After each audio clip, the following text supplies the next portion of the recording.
कि भैया के रहते बोल रे पगला, अरे कौना बात के चिंता बा। हमरा से भैया कहले कि सुना अनुपमा, तारा के बहन कहले बानी तो बहन मानत नहीं। संजय भैया कहने कि हमरा रहते बोल बहनिया। और ये बात कहाँ बोले थे वो भी बता दो। देवघर बाबा के नगरी में। बाबा के नगरी में बोले थे खेसारी और तुमको एक साथ रख।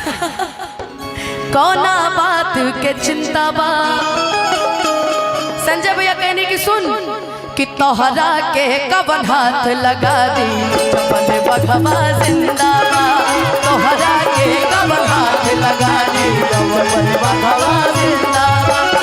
हमारा रहते बोल रे पगला, कौना बात के चिंता बा। हमारा रहते बोल रे पगला, कौना बात के चिंता बा। तोहरा के कवन हाथ लगा